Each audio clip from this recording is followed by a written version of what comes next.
Film तिरंगा जिसमें राजकुमार थे और जिसमें नाना पाटेकर थे, उसमें एक विलन भी था दोस्तों, जिसको राजकुमार जी गेंडा स्वामी के नाम से बोला करते थे।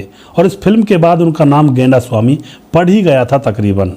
इनका नाम था दोस्तों दीपक सिरके, जिनको गुंडा स्वामी गेंडा स्वामी कहा जाता था।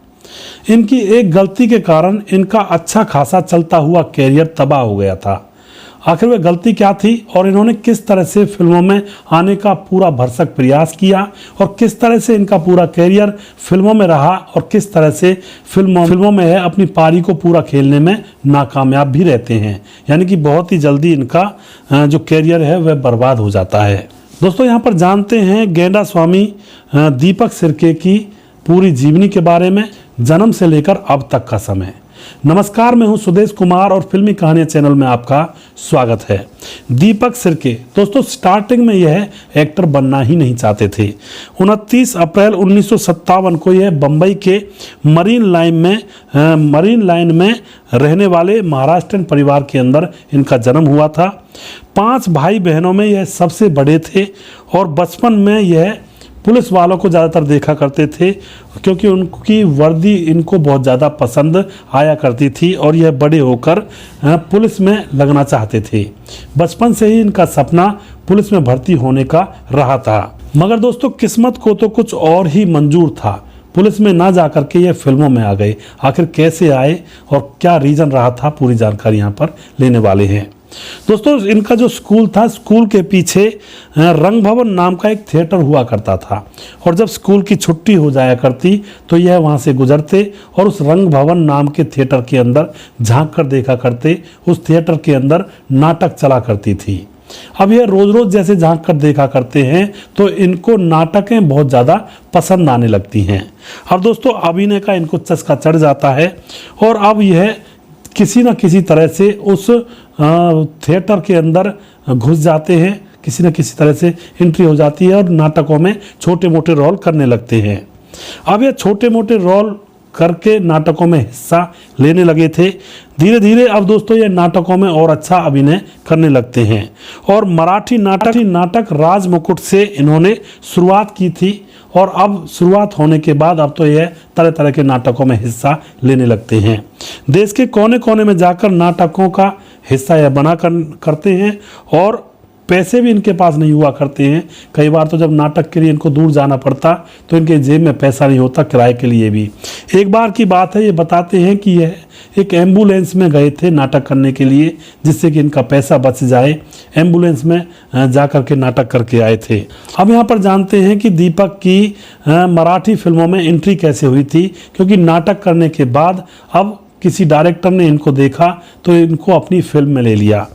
दीपक को धड़ाकेबाज नाम की पहली मराठी फिल्म उस डायरेक्टर के जरिए मिल जाती है। दोस्तों यह फिल्म में रोल करते हैं और यहीं से बस यह फिल्मों में आ जाते हैं और पीछे मुड़कर नहीं देखते हैं और फिल्मी सफ़र इनका शुरू हो जाता है। फिर उसके बाद दोस्तों गोविंद निहलानी ने इनको एक नाटक करते हुए देखा तो यह वहाँ से गुजर रहे थे गोविंद निहलानी। ये एकदम से रुकते हैं और रुक करके इनका अभिनय देखने लगते हैं तो उनको इनका अभिनय बहुत अच्छा लगता है। तो दोस्तों ये इनको आक्रोश फिल्म के अंदर, जो कि 1980 में आई थी, उस फिल्म के अंदर दीपक को एक छोटा सा रोल दे देते हैं। तो यहाँ से इनका हिंदी फिल्मों में डेब्यू हो जाता है।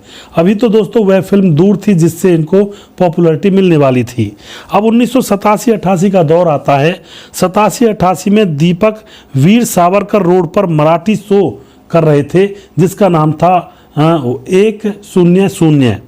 उसमें शूटिंग कर रहे थे तो वहीं से मशहूर प्रोड्यूसर यश जौहर गुजर रहे थे। उनकी नज़र इनके ऊपर पड़ती है तो उनको भी इनका जो नाटक करने का, अभिनय करने का अंदाज था वह पसंद आ जाता है और फिर इनको अपने पास बुलाते हैं और इनसे कहते हैं कि क्या आप अमिताभ के साथ रोल करोगे, एक्टिंग करोगे।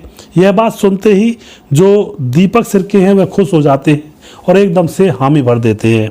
उसके बाद दोस्तों यहाँ पर क्या होता है, डायरेक्टर मुकुंद आनंद के पास इनको भेजा जाता है और वह फिल्म बना रहे थे अग्निपथ। अग्निपथ 1990 में बनी थी दोस्तों। उस अग्निपथ फिल्म के अंदर दीपक सिरके को ले लिया जाता है और दोस्तों आपको मालूम होगा उस फिल्म ने सारे रिकॉर्ड तोड़ दिए थे। कौन सी फिल्म? अग्निपथ, जो कि 1990 में आई थी अमिताभ बच्चन की। उस फिल्म के अंदर आपको पता होगा दीपक सिरके का जो रोल था वो अन्ना सेठी का रोल था। अन्ना सेठी का किरदार इन्होंने उस फिल्म के अंदर निभाया था और दोस्तों अन्ना सेठी का किरदार इतना मशहूर हो गया था और कि अब लोग इनको अन्ना के नाम से ही जानने लगे थे। अब दोस्तों यहाँ से इनकी किस्मत बदल जाती है। वो कैसे बदल जाती है दोस्तों? अगली साल अमिताभ बच्चन के साथ इनकी एक और फिल्म आती है। उस फिल्म का नाम था हम। उस फिल्म में इन्होंने प्रताप का किरदार किया था और प्रताप के किरदार से इन्होंने खूब ही तालियां बटोरी थी। अब उसके बाद इनका सफर बढ़ता है 1993 की ओर। 1993 में मेहुल कुमार ने एक इनको ऑफर किया तिरंगा फिल्म के लिए। तिरंगा फिल्म के लिए उन्होंने कहा कि आपको नाना पाटेकर और राजकुमार के साथ काम करना है। तो यहाँ पर दीपक सिरके खुश हो जाते हैं और कहते हैं कि राजकुमार साहब के सामने तो मैं एक्टिंग कर ही नहीं पाऊंगा, इतने बड़े कलाकार हैं। लेकिन जो मेहुल कुमार होते हैं वह कहते हैं कि आपको इस फिल्म के अंदर लीड विलन का रोल करना है। तो इस बात को सुनकर दीपक सिरके बहुत खुश हो जाते हैं और तैयार हो जाते हैं दोस्तों। उसके बाद तिरंगा फिल्म में यह काम करते हैं और आपको पता होगा उस फिल्म के अंदर इनका नाम प्रलय स्वामी था और अब दोस्तों लोगों की जुबान पर इनका नाम प्रलय स्वामी, गुंडा स्वामी इस तरह से आने लगता है और यह फिल्म सुपरहिट रही थी और यहाँ पर मनोज सिरके का रोल भी सुपरहिट रहा था। और दोस्तों इस फिल्म की सफलता के बाद राजकुमार जी ने खुद फोन करके दीपक सिरके से कहा था कि आप बहुत अच्छी एक्टिंग करते हो। दोस्तों राजकुमार के मुंह से यह शब्द कहना बहुत बड़ी बात थी उस दौर के अंदर, क्योंकि राजकुमार कभी किसी की तारीफ तो किया ही नहीं करते थे, वो तो बस एक्टरों को उनकी औकात दिखाने में लगे रहते थे। तो यहाँ पर दीपक सिरके जी कहते हैं कि मेरे लिए राजकुमार जी के वो शब्द बहुत मायने रखते थे और मैं बस एक तरह से फूल गया था कि अब तो मैं एक्टिंग में आगे निकल ही जाऊंगा। दोस्तों अब यहाँ पर क्या होता है, फिल्म के अंदर आपने देखा होगा जब घोड़े पर गुंडा स्वामी आता है मारने के लिए एक लड़के को, तो वह हेलमेट पहनकर आता है और उसके बाद डुप्लीकेट का रोल, मतलब डुप्लीकेट से यह रोल करवाया गया था। इसका कारण मैन ये था कि दोस्तों दीपक सिरके घोड़े पर नहीं बैठ सकते थे, उनको घोड़े से बैठने पर डर लगता था, इसलिए उस रोल को हेलमेट में शूट किया गया था जिससे कि चेहरा छुप जाए। तो दोस्तों यहाँ पर इस तरह से वह रोल हुआ था।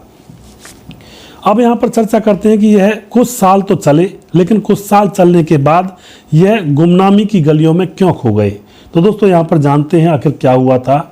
इनको दोस्तों तिरंगा फिल्म के बाद बहुत सारी फिल्में मिल रही थी और ये एक के बाद एक साइन करते जा रहे थे, लेकिन दोस्तों सारी फिल्मों में इनको एक जैसे रोल ही मिल रहे थे और इन्होंने इस बात की तरफ ध्यान नहीं दिया कि मुझे एक जैसे रोल नहीं करने चाहिए, मुझे थोड़ा सा और भी ट्राई करना चाहिए। इनको सिर्फ गुंडे वगैरह के रोल मिलते। अब धीरे धीरे जब समय गुजरता है तो अब जो गुंडे के रोल थे वो पुराने होते जाते हैं और उनको फिल्मों में लेना बंद कर दिया गया। तो 50 साल की उम्र तक ही जो गुंडा स्वामी जी हैं ये विलुप्त हो जाते हैं एक तरह से फिल्म लाइन से, क्योंकि दोस्तों यहाँ पर इनके पास दूसरा कोई ऑप्शन था ही नहीं। अब इनको डायरेक्टर लेने से मना करने लगते हैं, कोई लेता नहीं है फिल्मों में और इनके लायक कोई रोल रहता नहीं है, क्योंकि फिल्मों में बहुत बड़ा बदलाव आया था कुछ दिनों के बाद। अब दोस्तों बीच बीच में यह इश्क और सरकार जैसी फिल्मों में आपको नजर आए हैं, मगर दोस्तों सही फिल्मों को ना चुनना और हर फिल्म के अंदर एक जैसे किरदार करना इनको ले डूबता है। यही इनकी असफलता का कारण यहाँ पर बनता है। अब दोस्तों यह अपने आप को टीवी में भी आजमाते हैं। टेलीविज़न के अंदर कुछ समय तक ये सीआईडी में एसीपी के रोल में नजर आए थे, लेकिन दोस्तों वहाँ पर बात नहीं बन पाई थी। उसके बाद यह उस सीरियल से निकल जाते हैं। अब यहाँ पर निजी जीवन के बारे में जानते हैं दोस्तों। अब यह फिल्मों में असफल हो गए और टीवी पर भी असफल हो गए, लेकिन अब यह फिलहाल क्या करते हैं दोस्तों, इन्होंने 27 जुलाई 2000 में गार्गी नाम की एक लड़की से शादी की थी। गार्गी जो कि एक टीचर है पेशे से।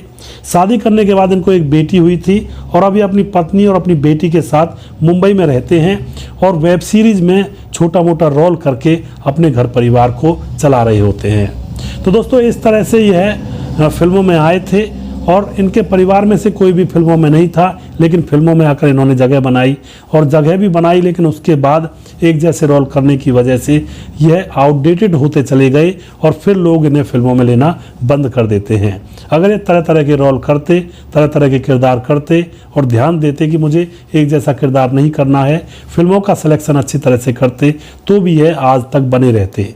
दोस्तों, इस तरह से यह अभिनेता फिलहाल फिल्मों से दूर होता चला गया। तो आपको यहाँ पर गेंडा स्वामी का यह चरित्र कैसा लगा? दीपक सिरके इनका असली नाम है और गुंडा स्वामी इनको फिल्म में नाम मिला था और कुछ लोग इनको गेंडा स्वामी कहने लगे थे। ये तो लोगों की अपनी अपनी बात है। तो दीपक सिरके जी का रोल आपको कैसा लगता था और कौन सी फिल्म इनकी आपको सबसे अच्छी लगती है, इसके बारे में भी आप अपनी राय कमेंट बॉक्स में लिख सकते हैं और लोगों के साथ शेयर कर सकते हैं। दोस्तों, यह हमारा फिल्मी कहानियाँ चैनल है, इस पर आप देखा करें वीडियोस, बहुत अच्छे अच्छे वीडियोस होते हैं जिन वीडियोस के अंदर फिल्मी एक्टरों की बायोग्राफी होती है या फिर उनके साथ कोई घटना घट जाती है तो उसके बारे में मैं यहाँ पर चर्चा किया करता हूँ। तो इस चैनल को भी आप देखें, हमें सपोर्ट करें, आपका बहुत बहुत शुक्रिया होगा। दोस्तों, अगला वीडियो मैं बहुत जल्दी फिर से लेकर आऊँगा किसी नए कलाकार के ऊपर, और आप यह ज़रूर बताइएगा कि आपको यह प्रोग्राम कैसा लगता है। और अगला प्रोग्राम जल्दी फिर से लेकर आऊँगा, तब तक आप खुश रहें, सावधान रहें। जय हिंद, जय भारत।